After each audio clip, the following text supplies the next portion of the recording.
Welcome into another episode of Profits Picks.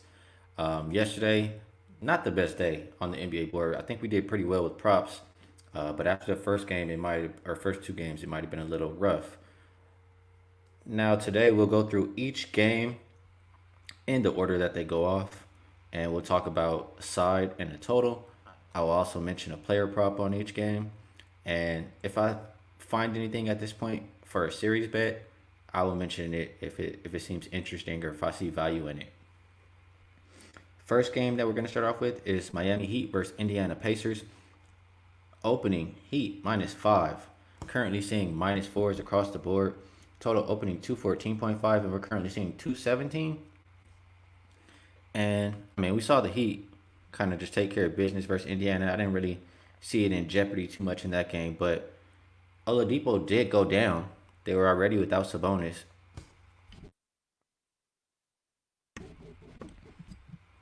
Excuse me. And once Oladipo went out, it was like Indiana had a tough time really figuring out how they were going to score, especially in crunch time. So I think he's game time decision today. So we'll see if he makes it onto the court, but he'll be a big addition. Indiana definitely needs him. If I'm looking Indiana's way at all, I want Oladipo in the lineup. Without Oladipo, I don't really think Indiana has too much of a chance. I think it'll be more of what we saw in game one. From a total perspective, I disagree, or actually, I agree with the line move. I'm sorry. It opened 214.5 and moved up to 217. Um, the last game they just played, like I said, it started off, they were scoring really fast, um, playing at a fast pace, scoring the ball really easily. And then Oladipo went down, and it kind of, the scoring settled down for Indiana. They didn't really know who they were going to go to get a bucket. Jimmy did a great job on TJ Warren. But if they have Oladipo here, I can see it more of the same that we saw in the first half or first quarter. I think we see points, and we can sneak over that 217 that it is now. Looking at, I wouldn't really go past 217 though. But looking at the Miami Heat, when they have 1 day's rest, they're facing competition, that being a 55% win team or greater, and their favorite or the line is -5 or less. Total between 210 and 217. The over 6-0. The average total was 213.8 and went over by 11.58 points per game. They missed it by 1 point in game one. I think they get there here in this game. So we'll go Indiana plus the 4, and we'll go over the 217. And moving from the -5 to the -4, that kind of seems like maybe an indication Oladipo's closer to playing than not. And if we're gonna look at a player prop here, I probably will skip the series bet because the value's on Indiana, but I'm still not quite sure they can win this series.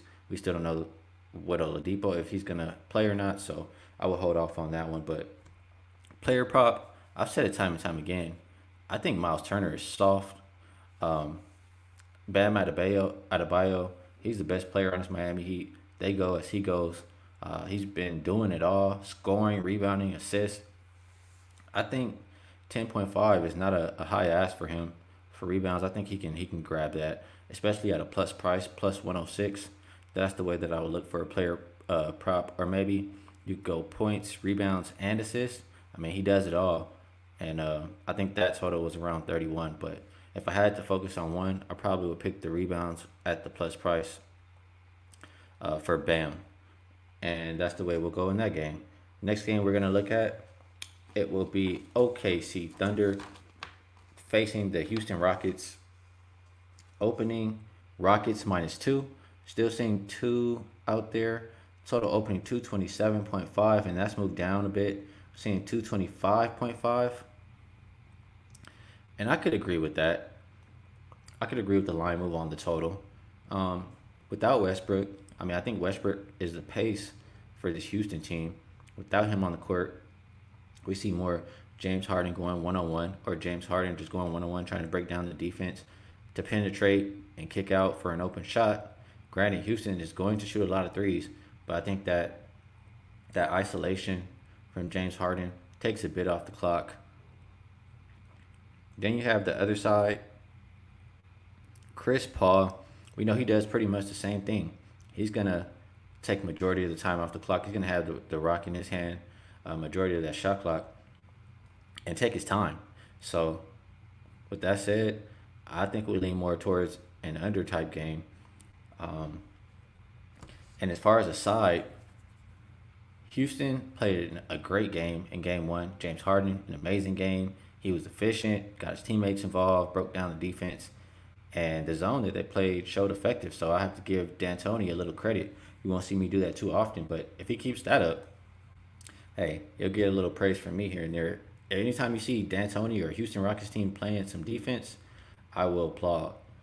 And on the other side, OKC, the main thing I took from that game, I think I heard Chris Paul say, he said that they weren't ready for the zone. And they also asked him how it felt going against his former team.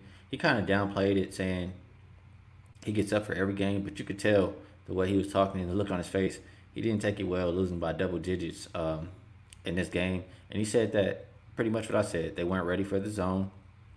And when you prepare for a team, you've seen the team play all year long, and they play one way, and then they come out here in the playoffs and they play a different way. Kind of caught OKC off guard. So I expect them to make some adjustments. I expect them to be ready if Houston goes to a zone, and I think we see a better performance from OKC. OKC has covered five of the last six times they faced Houston, with the last one being the only game they did not. And looking when they play 65% win teams or less, they're a dog or favorite of five or less. OKC is 25-1 against the spread. That's about 80% that they're hitting at. And then we take a look on the other side at the Rockets. Rockets as a favorite, coming off of a win as a dog. And this is going back to 2016. They are 5-4 against the spread. So I think those line up there. I think it's a situation where OKC has to come out with a sense of urgency. They do not want to go down 0-2. So I think we get all that OKC has in this game. We know that they're scrappy, they'll fight. So I'm happy getting the 2.5 points, 2 points right now as it stands. So OKC plus the 2. And another stat, we talked about Rockets' favorite coming off a win as a dog.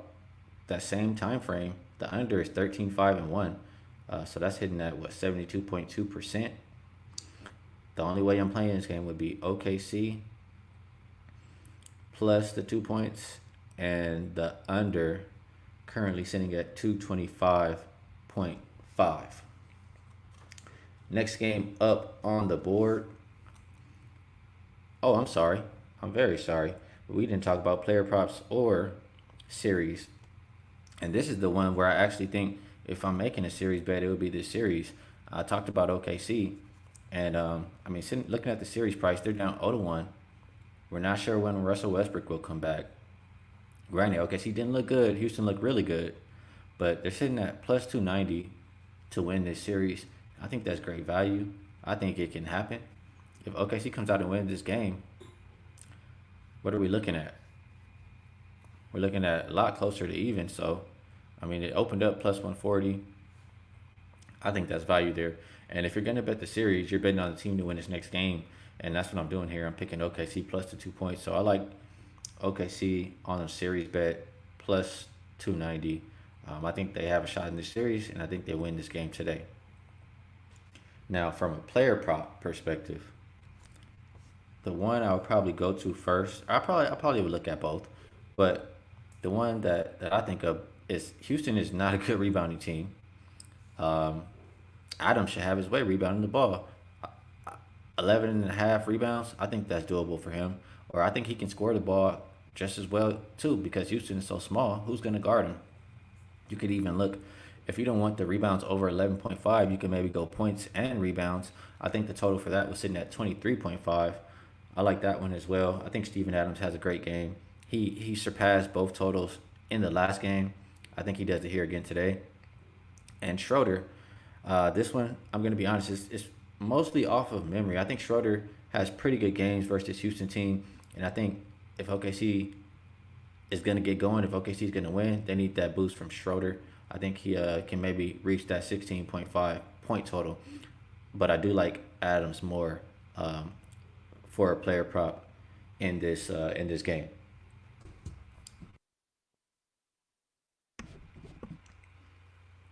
Next game up, we are going to go Orlando Magic facing the Milwaukee Bucks.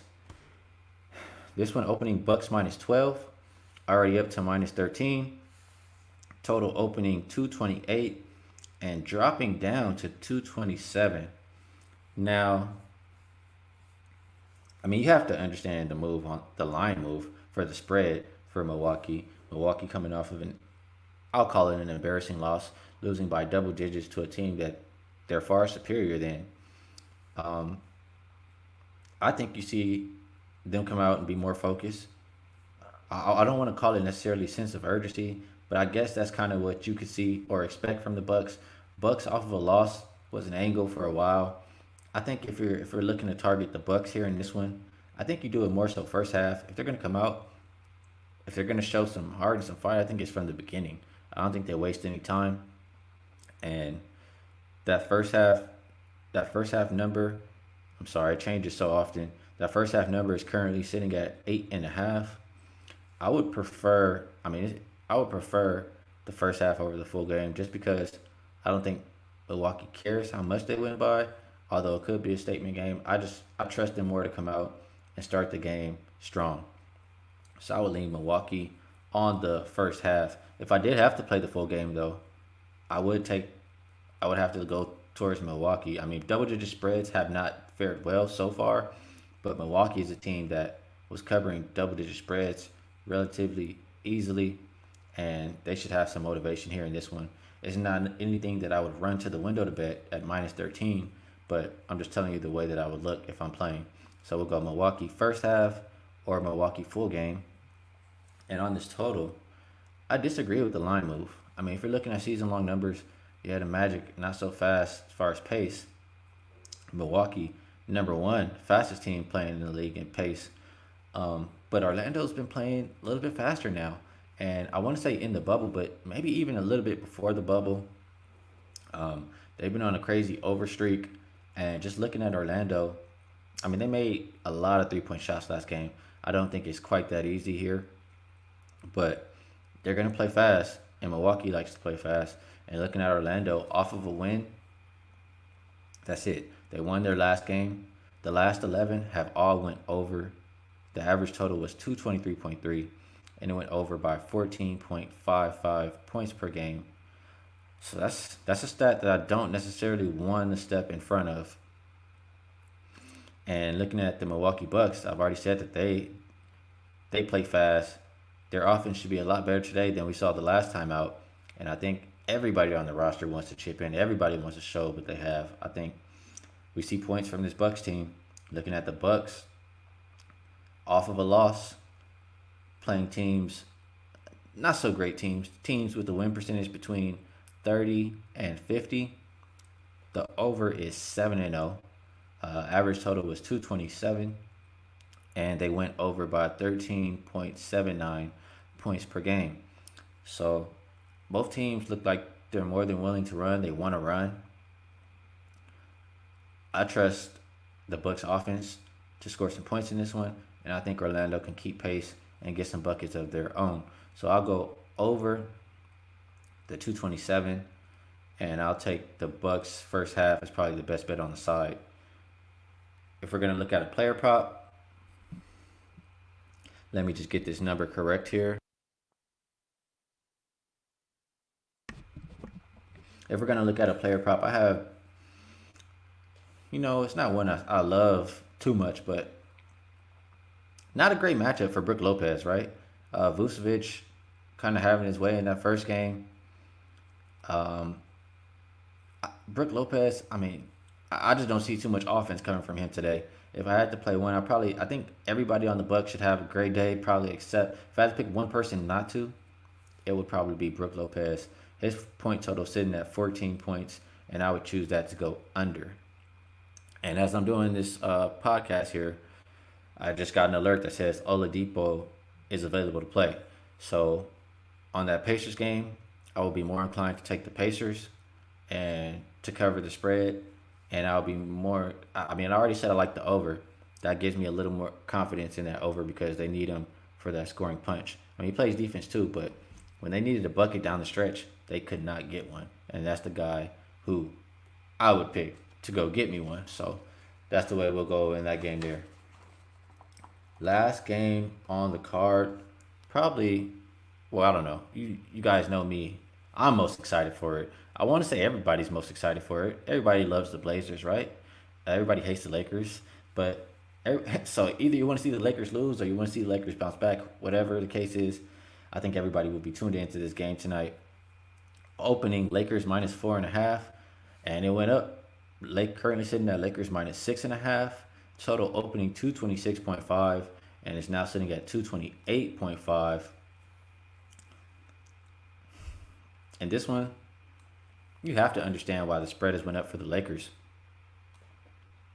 I mean, coming off of a loss, everybody's been talking about how poor they've been shooting, how bad they have looked in this bubble, who is going to score points, who's going to do anything besides Anthony Davis and LeBron James. I'm pretty sure the Lakers have been hearing this. I'm pretty sure the Lakers should have a sense of urgency in this game. And I'm pretty confident that the Lakers win this game. Now, will the Lakers win this game by margin? We shall see. If I'm playing this one from a spread perspective, I mean, if it ain't broke, don't fix it.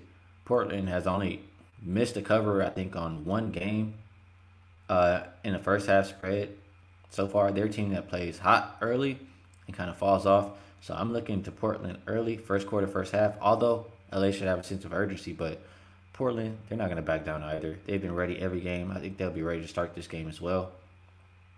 But if the Lakers do have that sense of urgency and they do come out strong, I think over the course of the game, by about halftime or second half, I think we start to see the Lakers maybe take over a little bit. So I would lean towards Portland early, first quarter, first half, and Lakers full game. So if you like Lakers, take them late. If you like Portland, take them early. On this total, I mean, Lakers are going to play defense. That's one thing that they will do. Portland has been putting up crazy amount of points all bubble long. They were held to 100. So granted, Lakers' offense was terrible. Their defense was good. They held Portland down. If Lakers can make some shots, it'll be a little bit of a different story. You know, if you like Portland, I think you definitely like the over because in the first game, you could see the Lakers being rusty. In the second game, I think the Lakers are going to put the ball in the basket. And if you like Portland, that means you think Portland's going to put the ball in the basket. And if both teams are putting it in that basket, it's going over. If you like the Lakers, I think it can go both ways. I think you can see both teams putting it in the basket and the Lakers clamp up late. Or you can see the Lakers just clamp down all game long and they finally get some offense going. So the one thing I will say, I'm interested in the starting lineup in this game. If Kyle Kuzma starts, I would definitely be looking towards an over type game because that's offense right off the bat. Less defense with JaVale McGee down there or Dwight Howard or whoever you may have. So if I have to play this one, I would lean more towards the over. I think the Lakers score some points today, and I think the Lakers eventually cover. Now I'll talk about a series. Series price. The last one I saw, Portland plus 210. So if you didn't get in on plus 4 something, and you think that they're going to win this game here, you could get in on a plus 210, or you can wait till the game after. Lakers. Last I saw, I mean I did see a 220 at one point, but last I saw was 250. And if you're confident Lakers are going to win this game and win the series, I mean that's the price that you want right there. Open 500 over 500. So myself personally, I do believe the Lakers will win this series. So I would be inclined to take the Lakers, but I mean minus 250 is just not super appealing to me. If you're a high roller and you have a lot of money and you believe in the Lakers like me, you can maybe do it. That's what guys do. It's just not my cup of tea. Now for a player prop, like I said, I'm expecting Kuzma to start. Lakers need offense, right? That's where it's going to come from. and you need to spread the floor, space the floor. And what better way to do that than Anthony Davis at the 5 and Kyle Kuzma in the starting lineup? So for that reason, more minutes for Kyle Kuzma equals more points. He's never seen a shot he didn't like. Kuzma over 13.5 points. And that's the way that I would play this game. I will say lastly, hopefully, I mean, just opinions. I hope we see Dion. I hope we see JR. Vogel, wake up, man. Thanks for rocking me on another episode of Profits Picks. Best of luck if you tell everybody. And let's do it again tomorrow.